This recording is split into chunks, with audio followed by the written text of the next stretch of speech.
आई कम इन sir. नमस्ते sir. नमस्ते sir. Thank you. Introduce yourself.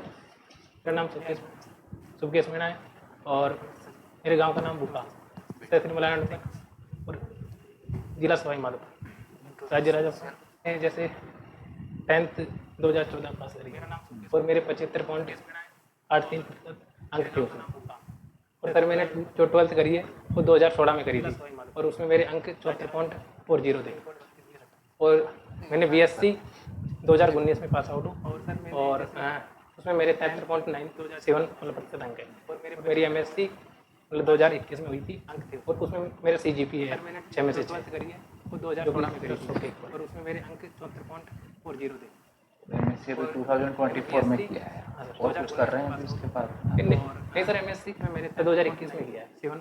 अच्छा, MSc 21 में किया है। MSc JRF चॉइस, JRF किया चॉइस में तो कुछ पर्पस सर जी, मतलब मैंने 2023 में सेट का दिया था मैंने, टाइम सेट हुआ था मेरा। फिर 2023 के एंड में मेरा नेट हुआ था। फिर मैंने JRF के लिए किया तो JRF मेरी 2024 के एंड में हुई थी और मेरा मतलब PhD करने का सोच रहा था मैं उस टाइम। उसके बाद मैंने इंटरव्यू की तैयारी स्टार्टिंग कर दी थी। तो अभी मैंने PhD के बारे में सोचा भी नहीं है, लेकिन इसके जस्ट बाद PhD करूँगा। फिर 2023 के एंड में आज क्या पढ़ के आए हो? आज वेक्टर और ODPD और लीनियर पढ़ी है। ये टॉपिक तो कोई एक टॉपिक पढ़ा। आज क्या पढ़ के आए हो? सर आज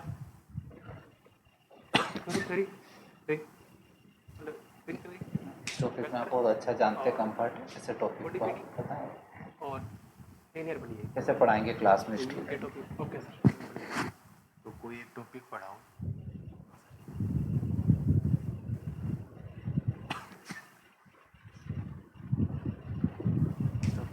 गामा फंक्शन ऐसे टॉपिक को बताएं कैसे पढ़ाएंगे क्लास में? कोई M और N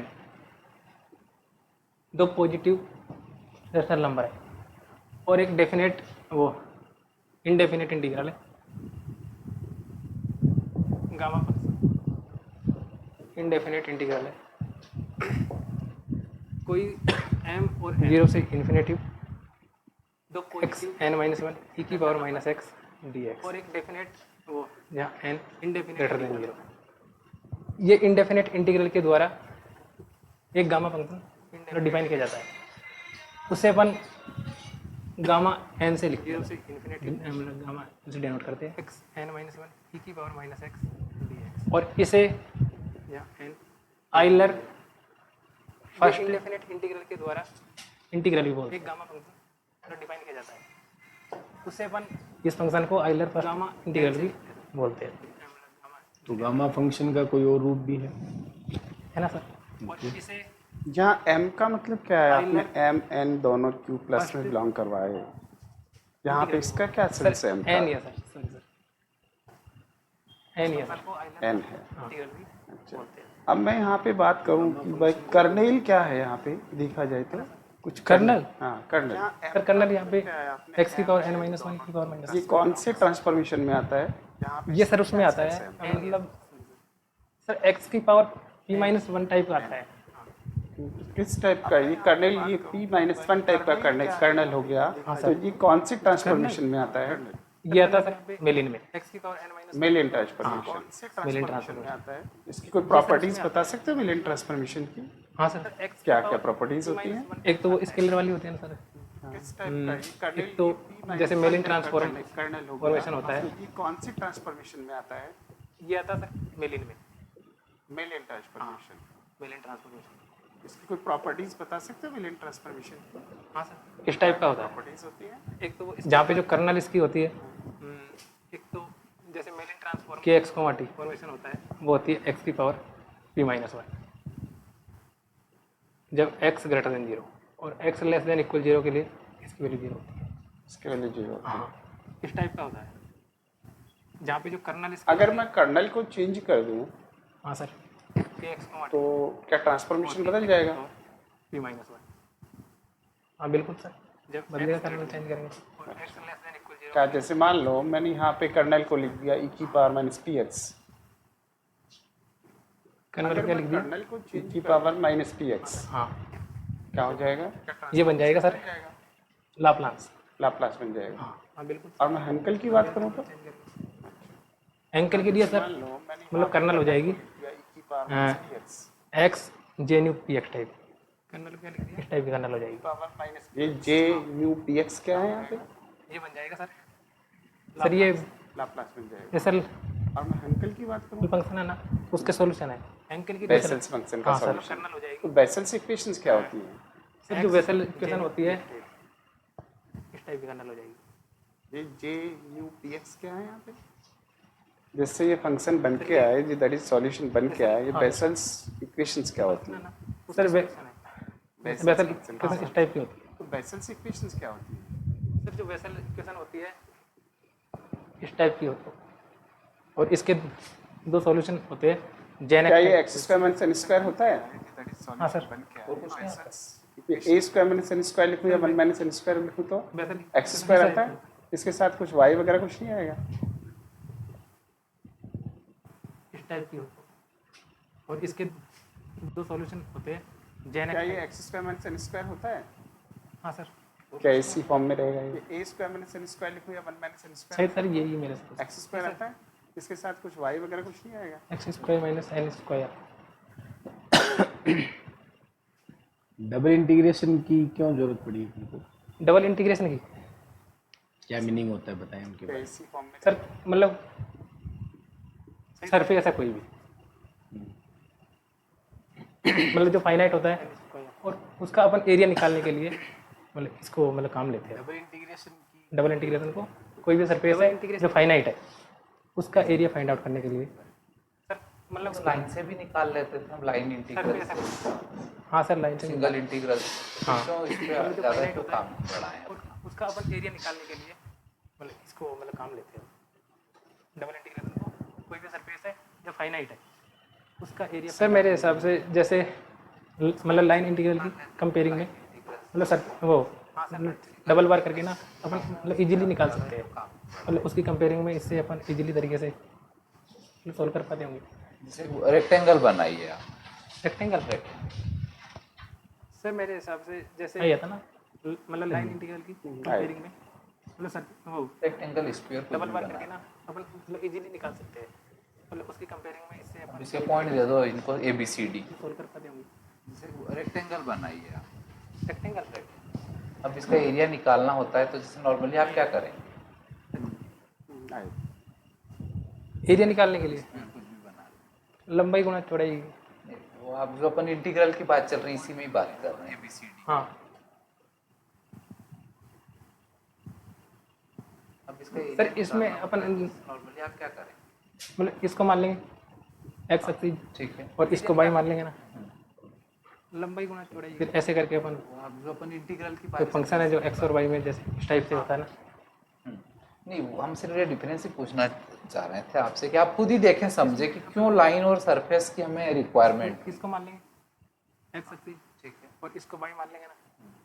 देखिए सिंपली ये है कि आप अगर इसका लाइन इंटीग्रल करेंगे तो पहले आप क्या करेंगे ए बी के रेस्पेक्ट में, फिर along B C, along C D D, आपको 4 टाइम्स निकालना पड़ेगा। फिर एड करोगे तब जाके एरिया आएगा। और सरफेस में क्या हो जाएगा? लाइन और सरफेस की हमें मतलब कोई भी सरफेस में डायरेक्टली पूरा एरिया कवर हो जाएगा। हाँ, आपका पूरा आ 100 जाएगा। y।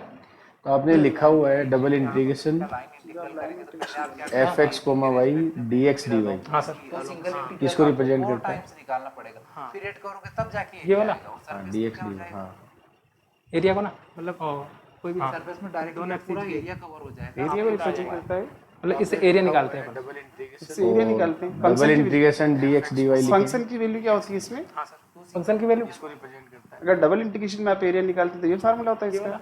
हाँ डी एक्स डी वाई हाँ एरिया को ना हाँ फंक्शन की वैल्यू 1 होती है सर सही। हाँ फंक्शन की वैल्यू 1 होती है। आप ये नहीं कह सकते ये एरिया है। हाँ function f x y equal to 1 होना चाहिए। फंक्शन की वैल्यू क्या होती है इसमें? फंक्शन की वैल्यू 1 फंक्शन ट्रिपल इंटीग्रेशन क्यों पड़ता अगर डबल इंटीग्रेशन में आप एरिया निकालते तो ये फार्मूला होता सर मतलब ट्रिपल इंटीग्रेशन अपन मतलब कोई पृष्ठ है उसका मतलब कोई वैल्यू 1 होती है सर सही। एक लाइन है मतलब फिक्स लाइन है। ये नहीं कह सकते उसका जो वो सरफेस उससे जो वॉल्यूम बने मतलब जो सरफेस है ना उसका वॉल्यूम निकालने के लिए ट्रिपल इंटीग्रेशन अपन इसको यूज करते हैं ट्रिपल इंटीग्रेशन। अब ये बताइएगा कि एक कोई कर्व है, मतलब हाँ सर कोई प्रश्न ठीक है, वो किसी क्वाड्रेंट में सिमेट्रिक है, ये मान लें हम उसका एरिया निकालते हैं तो हम 1 क्वाड्रेंट निकाल के 4 से मल्टीप्लाई करते हैं। तो अगर उसका मैं डबल इंटीग्रेशन निकालना चाहूँ, जैसे फॉर एग्जांपल सर्किल है, ठीक है, और उसका अगर मैं मान लो कि 4 टाइम मल्टीप्लाई करूँ 1 क्वाड्रेंट निकाल के, तो ये क्या सही होगा? ठीक है, वो किसी क्वाड्रेंट फंक्शन के डबल इंटीग्रेशन के लिए मान लें हम उसका एरिया निकाल, जैसे ये वाले है ना, ये है ना ये मैंने एक सर्किल बोल दिया यहाँ पे, अगर सर्किल नहीं कोई भी कर्व हो, हाँ ठीक है, तो अगर मैं उसका एरिया निकालूं और वो सिमेट्रिक है किसी क्वाड्रेंट में, सर जैसे x और y दो वेरिएबल होते हैं, अगर x की घात सम होती है ना तो वो x अक्ष के विपरीत है, सिमेट्रिक होगा, तब तो अपन 2 से करेंगे।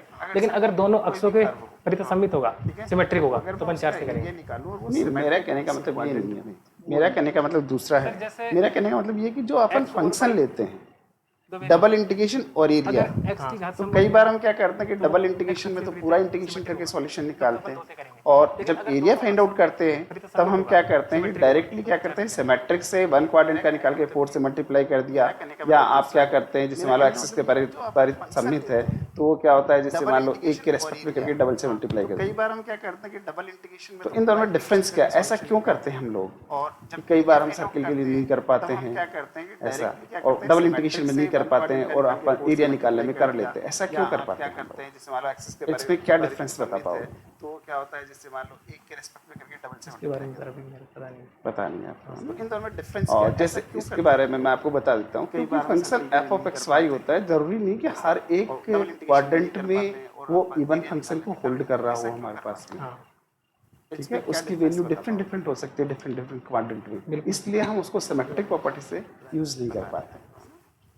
समझ गए? इसके बारे में मैं आपको बता, और जैसे अभी आप पढ़ रहे थे हमें गामा फंक्शन, तो मैं आपसे बात करूँ, गामा -1/2 की वैल्यू फाइंड आउट कर सकते हैं आप? गामा -1/2, ठीक है, उसकी वैल्यू डिफरेंट हो सकती है डिफरेंट क्वांटिटी, इसलिए हम उसको नेगेटिव के लिए डिफाइन है।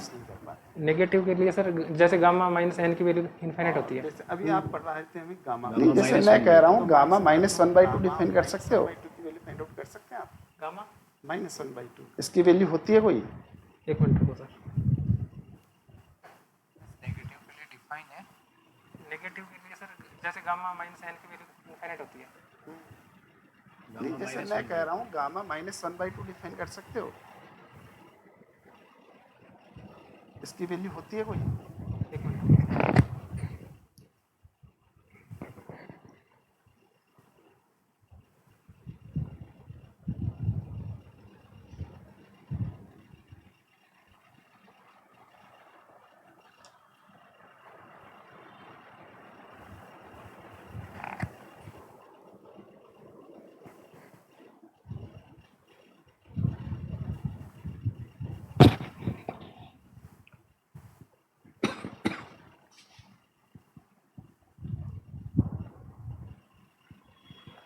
इस टाइप से है सर। इस फार्मूले को क्या बोलते हैं? फॉर्मूले का सर नाम पता नहीं सर, क्या नाम पता नहीं। आपने डेफिनेशन दी उसमें q प्लस लिखा था आपने n बिलोंग्स टू, हाँ हाँ, तो अभी आप गामा -1/2 डिफाइन कर रहे हैं। इस फार्मूले को क्या बोलते हैं? फॉर्मूले का सर नाम पता नहीं सर, तो वो तो ओनली n के लिए था ना, मतलब n की प्लस में होना चाहिए। लिखा था आपने n बिलोंग्स टू, तो अभी n आप कहाँ से ले रहे हो? -1/2 डिफाइन कर रहे हैं। इसमें माइनस तो आगे है, मतलब उसके लग रहा है। नंबर को पूरा ही मानेंगे ना अब हम हाँ यहाँ पर। हाँ, ऐसे तो पूरा मानेंगे आप। ओनली n के लिए था ना, मतलब n की प्लस में होना चाहिए only। सही है आप, ऐसी बात नहीं, गलत नहीं है आप, सही है अपनी चीज़, लेकिन जो इसका लॉजिक है वो नहीं दे पाते आप। ठीक है, कोशिश सही ठीक करिए है, आपने। अच्छा है, आपने बताया, सही बताया है ना। अब इसमें जो निकला आप, ना अब अब गामा फंक्शन की बात करें अपन यहाँ पे, आप गामा फंक्शन की जो प्रॉपर्टीज, और भी कोई रिप्रेजेंटेशन है गामा फंक्शन का? किस तरीके से कितने टाइप से रिप्रेजेंट कर सकते हैं इसको? सर पहले तो अपन जैसे गामा के मतलब वैल्यू पुट करके और उनकी वैल्यू निकाल लेंगे, जैसे n बराबर 1 2 3। एक गामा फंक्शन की डुप्लीकेशन फार्मूला होता है आप गामा हाँ, फंक्शन क्या होता है डुप्लीकेशन? और भी कोई रिप्रेजेंटेशन है गामा फंक्शन का? किस तरीके से कितने टाइप से रिप्रेजेंट कर सकते हो इसको? सर पहले ये वाला सर गामा के डुप्लीकेशन फार्मूला मतलब वैल्यू पुट करके और उनकी वैल्यू निकाल लेंगे। जैसे n जैसे मैं कहूँ गामा ऑफ 2m, एक गामा फंक्शन है डुप्लीकेशन 2m, हाँ इसको डुप्लीकेशन मिलता है। क्या होता है अच्छा गामा 2m कर दो, फिर गामा 2m ये वाला डुप्लीकेशन फार्मूला। जैसे मैं कहूँ gamma of 2m, gamma 2m, हाँ इसको डुप्लीकेशन मिलता है। हाँ, अच्छा ध्यान आ गया। ध्यान आ गया डुप्लीकेशन। गामा 2m कर दो, फिर गामा 2m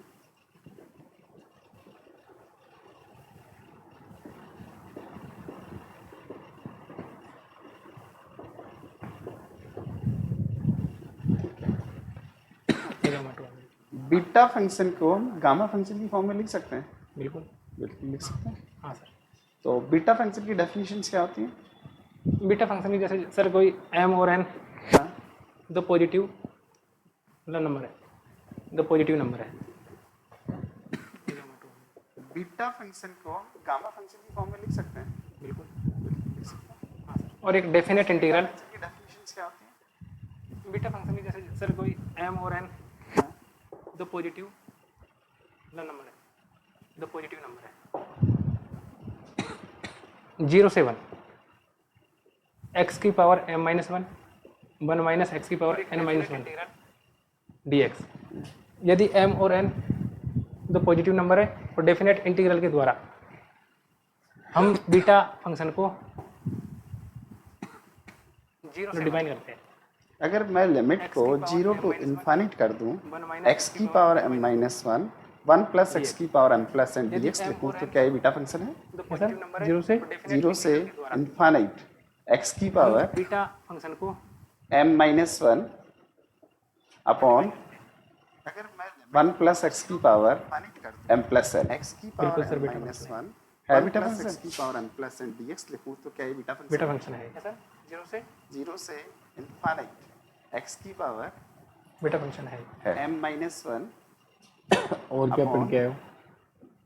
1 Linear प्लस पढ़ के x की पावर लीनियर। आपने जैसे गामा फंक्शन स्टार्ट किया तो आपने जो सब्जेक्ट प्रिपेयर कर कर आए हैं उनमें से किस सब के अंदर आपने बीटा फंक्शन है सर। ये है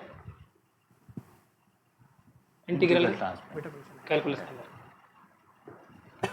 ये टॉपिक इंटीग्रल कैलकुलस के अंदर लिनियर। डिफरेंशियल इक्वेशन पढ़ के आए हो? हाँ सर। आपने जैसे गामा फंक्शन स्टार्ट किया तो आपने जो सब्जेक्ट डिफरेंशियल इक्वेशन की सॉल्यूशंस के बारे में बताओ। के अंदर आपने पढ़ा है डिफरेंशियल ये है solution integral calculus.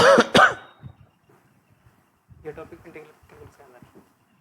Differential equation पढ़ के आए हो? हाँ सर। सर एक तो पहले इसका क्लासिफिकेशन करो। जैसे आपने कहा ऑर्डिनरी डिफरेंशियल इक्वेशन पढ़ के आए हो आप, पार्शियल डिफरेंशियल इक्वेशन। तो डिफरेंशियल इक्वेशन को कब ऑर्डिनरी डिफरेंशियल इक्वेशन कहेंगे, कब पार्शियल डिफरेंशियल इक्वेशन कहेंगे? एक तो पहले इसका क्लासिफिकेशन करो। जैसे आपने कहा ऑर्डिनरी डिफरेंशियल इक्वेशन पढ़ के आए हो आप, पार्शियल डिफरेंशियल इक्वेशन। तो डिफरेंशियल इक्वेशन को कब ऑर्डिनरी डिफरेंशियल इक्वेशन कहेंगे? शॉर्ट फॉर्म लिख सकते हो आप, पूरा लिखने की जरूरत नहीं। डिफरेंशियल इक्वेशन कोई भी इक्वेशन जिसमें इंडिपेंडेंट वेरिएबल, डिपेंडेंट वेरिएबल और डिपेंडेंट वेरिएबल का इंडिपेंडेंट वेरिएबल के मतलब सापेक्ष डेरिवेटिव यदि उसमें विद्यमान हो तो उस समीकरण को अपन उस इक्वेशन को डिफरेंशियल इक्वेशन बोलते हैं। ठीक है। और ये दो मतलब दो प्रकार की होती है। इसके 2 टाइप होते हैं। कोई भी इक्वेशन जिसमें पहला है ऑर्डिनरी डिफरेंशियल इक्वेशन और डिपेंडेंट वेरिएबल का इंडिपेंडेंट, और दूसरा है पार्शियल डिफरेंशियल इक्वेशन डेरिवेटिव यदि उसमें विद्यमान हो तो ऑर्डिनरी डिफरेंशियल इक्वेशन। इस डिफरेंशियल मतलब ऐसी डिफरेंशियल इक्वेशन जिसमें ओनली एक इंडिपेंडेंट वेरिएबल हो और उसके सापेक्ष एक से अधिक ऑर्डर के डेरिवेटिव उसमें विद्यमान हो। ऐसी डिफरेंशियल इक्वेशन को अपन ऑर्डिनरी डिफरेंशियल बोल देंगे। डिफरेंशियल इक्वेशन एक इंडिपेंडेंट हो हाँ और डिपेंडेंट डिपेंडेंट ओनली हो सकते हैं मतलब ज़्यादा डिपेंडेंट वेरिएबल हो और उसके सापेक्ष और पार्शियल एक से पार्शियल में डेरिवेटिव उसमें विद्यमान। ऐसी डिफरेंशियल इक्वेशन ऐसी जिसमें एक से अधिक तो मतलब इंडिपेंडेंट वेरिएबल हो और उसके सापेक्ष मतलब जो डेरिवेटिव है वो एक से अधिक ऑर्डर के उसमें मतलब विद्यमान हो तो उसे अपन पार्शियल डिफरेंशियल इक्वेशन बोल देंगे। हो सकते हैं मतलब ज़्यादा। मतलब अगर मैं एक एग्जांपल दूं आपको, dy by dx ऐसी डिफरेंशियल प्लस जिसमें एक से अधिक तो डी जेड बाई डी और एक्स उसके सापेक्ष डी जो जेड डेरिवेटिव है वो एक से अधिक बाई डी एक्स उसका मतलब विद्वान हो बराबर साइन एक्स। इसे बोल दें। इसका मतलब ये ऑर्डिनरी डिफरेंशियल इक्वेशन है। D Y by D x क्योंकि आपने जो डेफिनेशन दी उसके अकॉर्डिंग आपने ये कहा ना कि एक ही इंडिपेंडेंट हो और एक से ज्यादा डिपेंडेंट हो जाए। हाँ सर यही बोला था। तो क्या हुई? डी एक्स बराबर साइन एक्स, ये ऑर्डिनरी डिफरेंशियल इक्वेशन है। क्योंकि आपने जो डेफिनेशन दी उसके अकॉर्डिंग आपने ये कहा ना कि एक ही इंडिपेंडेंट हो और एक से ज्यादा डिपेंडेंट। आपने अपन D Y by D x लिखते हैं, इसका क्या मतलब होता क्या है? हुई? डी वाई डी एक्स का मतलब होता है किसी पॉइंट एक्स कॉमा वाई पर टेंजेंट। ये तो ज्योमेट्रिकली बताया आपने। हाँ सर और क्या क्या मीनिंग है? D Y by D x लिखते हैं, इसका क्या? इसका अगर मैं d x upon d y लिख दूं या d y upon d x, जैसे मैं लिखूं d Y by D x बराबर 1 लिखूं आप, एक्स कॉमा वाई पर टेंजेंट और d x upon d y बराबर 1 ये तो ज्योमेट्रिकली बताया आपने। हाँ सर और डी एक्स बराबर डी वाई। और क्या क्या मीनिंग है? इसका क्या तीनों सेम है या कोई dx डिफरेंस upon है? dy लिख दूं या dy upon dx, जैसे मैं लिखूं dy by dx बराबर 1 लिखो आप, और dx अपॉन dy बराबर 1 और Same ही dx है। बराबर dy, तीनों सेम है। हाँ क्या तीनों सेम ये डिफरेंशियल इक्वेशन है, है ना। तो y बराबर 0 सॉल्यूशन है इसका।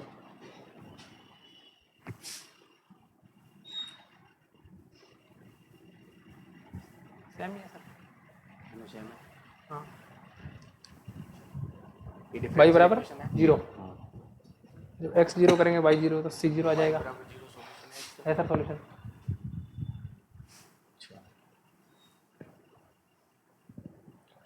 लीनियर डिफरेंशियल इक्वेशन क्या होता है?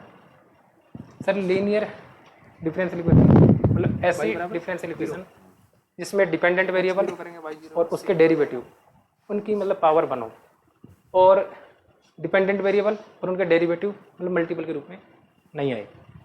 ऐसी मतलब डिफरेंशियल इक्वेशन को अपन लीनियर डिफरेंशियल इक्वेशन बोल देंगे। डिफरेंशियल इक्वेशन मतलब ऐसी डिफरेंशियल इक्वेशन बर्नौली इक्वेशन जिसमें डिपेंडेंट वेरिएबल बर्नौली और उसके डेरिवेटिव उनकी मतलब पावर बनो, और डिपेंडेंट वेरिएबल और उनके डेरिवेटिव मतलब मल्टीपल के रूप में नहीं आए। ऐसी डिफरेंशियल इक्वेशन को लीनियर डिफरेंशियल इक्वेशन बोलते हैं। इस टाइप की इक्वेशन को बर्नौली इक्वेशन। Bernoulli equation. एक तो आप डिफरेंशियल इक्वेशन लिखिए, mod of d Y by D x plus mod of y बराबर ए लिख दीजिए। ये लीनियर है, नॉन लीनियर है? Non linear sir. एक तो आप डिफरेंशियल इक्वेशन लिखिए, नॉन लीनियर है। हाँ कैसे? Mod of d Y by D x अब बाई का मॉड आ रहा है, प्लस मॉड बाई के मॉड की वजह से नॉन लीनियर है। बराबर वाई के मॉड आ रहा है। हाँ ये लीनियर है, नॉन लीनियर है? Non linear sir. आपने डेफिनेशन दी उसके अकॉर्डिंग ये सेटिस्फाई नहीं हो रहा क्या? हाँ कैसे? अब बाई का मॉड आ रहा है, बाई के मॉड की वजह से नॉन लीनियर है। वाई के मॉड आ रहा है। हाँ आपने डेफिनेशन नहीं हो रहा सर, तभी तो मतलब ये नहीं हो रहा। कौन सी प्रॉपर्टी फेल हो रही है?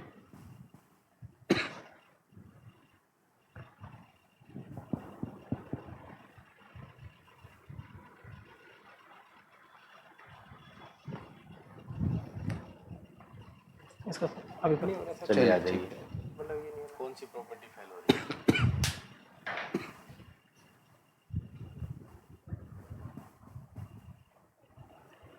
एक तो कुत्ते की छतरी है इस दुर्ग के अंदर, और एक खंबे की छतरी है जो इसी दुर्ग के अंदर है, मतलब बाकी कहीं नहीं है। वो एक जैन दुर्ग है, कुत्ते की छतरी उसको बोलते हैं अपन इस दुर्ग के अंदर, और एक चौथ माता का मंदिर है जो इसी दुर्ग के अंदर, चौथ का बरवाड़ा में, मतलब बाकी कहीं। उसके आसपास के एरिया में सीसा और जस्ता निकलता है, मतलब सीसा और जस्ता मतलब जुड़वा खनिज है दोनों, और इनके साथ में चांदी भी निकलती है वहाँ से। तो ये वहाँ का प्रसिद्ध है। कोई जैन दुर्ग, और एक श्यामोता मतलब गाँव है एक, वहाँ के मिट्टी के खिलौने और बर्तन बाकी फेमस है।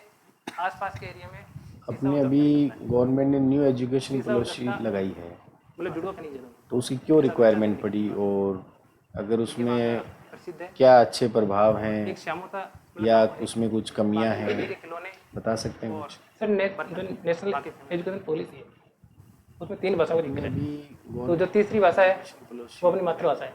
तो मेरे हिसाब से जितना अपन मातृभाषा में चीज़ों को एक्सप्लेन करेंगे उसमें उससे क्या अच्छे बेटर प्रभाव हैं, कोई ऑप्शन नहीं है। ये 2 भाषा तो है ही, मतलब हिंदी और इंग्लिश, बता सकते हैं कुछ? वो सभी के लिए कॉमन है। लेकिन अगर तीसरी भाषा अपनी मातृभाषा में अगर हो तो अपन अपने विचारों को अच्छे ढंग से सामने कर सकते हैं। हिंदी मेरे मातृभाषा हिसाब नहीं से है, जितना अपन मातृभाषा हिंदी मातृभाषा नहीं है। एक्सप्लेन करेंगे, हिंदी उससे मातृभाषा नहीं है। आप पूछ रहे हैं हिंदी नहीं है क्या मातृभाषा? जब अगर हिंदी का तो भी आपने कहा हिंदी, इंग्लिश और कौन सी मातृभाषा? अभी नहीं है, सभी के लिए कॉमन है अभी तक मातृभाषा। तीसरी भाषा अपनी मातृभाषा में मातृभाषा में क्या कौन कौन सी? अपने विचारों को अच्छे ढंग से मातृभाषा में हिंदी मातृभाषा नहीं है, कैसा हिंदी मातृभाषा नहीं है। मतलब शायद 11 भाषा है हिंदी मातृभाषा जो उनको मतलब हिंदी नहीं है क्या मातृभाषा दर्जा दिया हुआ है। हिंदी का तो भी आपने कहा इंग्लिश है मातृभाषा? अभी नहीं है, इंग्लिश भी अभी तक मातृभाषा नहीं है। मातृभाषा में क्या कौन कौन सी? इंग्लिश का मातृभाषा हम यूँ कह सकते हैं क्षेत्रीय भाषाओं में, क्षेत्रीय उसको यूँ बोलना चाहिए था आपको, क्षेत्रीय भाषाओं में हम अपने हायर एजुकेशन मिनिस्टर कौन है? इंग्लिश है मातृभाषा? हायर एजुकेशन मिनिस्टर इंग्लिश भी प्रेमचंद बेरुआ। प्रेमचंद। हाँ प्रेमचंद उनके पास कोई और भी डिपार्टमेंट है? मातृभाषा उनके पास क्षेत्रीय डिपार्टमेंट भाषाओं में, क्षेत्रीय उसको यूँ बोलना चाहिए था आपको, क्षेत्रीय भाषाओं में हम। अपने हायर एजुकेशन मिनिस्टर कौन है? अभी सर याद नहीं आ रहा। Higher education minister Premchand Barua. और केंद्र में कौन है हायर एजुकेशन में? उनके पास कोई और धर्मेंद्र प्रधान थे शायद डिपार्टमेंट थे। अब कहाँ चले गए? सर शायद उनकी जगह कोई नया आ गया दिखा। तो जो नया है उन्हीं का बता। उनका मेरे को अभी नाम बताइए सर। अच्छा, आप ये केंद्र में कौन है हायर एजुकेशन में? कॉलेज एजुकेशन में क्यों जाना चाहते हैं? प्रधान थे शायद सर कॉलेज एजुकेशन में। कहाँ चले गए? सर शायद उनकी जगह कोई नया आ गया दिखा। तो जो सर नया है मतलब मेरा कॉलेज एजुकेशन में जाने का पर्पज ये है क्योंकि अपन मतलब टीचिंग लाइन एक ऐसी लाइन है, इसके जरिए अपन अपना जो भी नॉलेज है उसको अच्छे से मतलब बता सकते हैं, शेयर कर सकते हैं। और ये एक अपन को ऐसा मंच प्रदान करता है ताकि अपन सभी लोगों से रूबरू मतलब ज़्यादा ज़्यादा हो सके और अपने नॉलेज को मतलब दूर दूर तक मतलब विस्तार कर सकते हैं ताकि अपन शिक्षा के क्षेत्र में थोड़ा अपना योगदान दे सकें। जरिए अपन आप किस तरीके से योगदान देंगे? सर शेयर कर सकते हैं। मेरी जैसे जो थिंकिंग है वो ये है कि जैसे भी सभी लोगों से कोई गरीब लोगों के बच्चे हैं उनको मैं मतलब फ्री में पढ़ा करके ये चीज़ें करके कॉलेज के मतलब टाइम से एक्स्ट्रा टाइम दे करके भी उनको मतलब फ्री में पढ़ा करके मेरे स्तर से उनमें मतलब बेहतर करने का प्रयास कर सकता हूँ जैसा मेरे से मतलब जितना पॉसिबल होगा। जो थिंकिंग है वो ये है कि जैसे भी कोई गरीब लोगों के बच्चे हैं ठीक, चलिए ठीक है। पढ़ा करके ये चीज़ें करके थैंक यू कॉलेज के मतलब टाइम से एक्स्ट्रा टाइम दे करके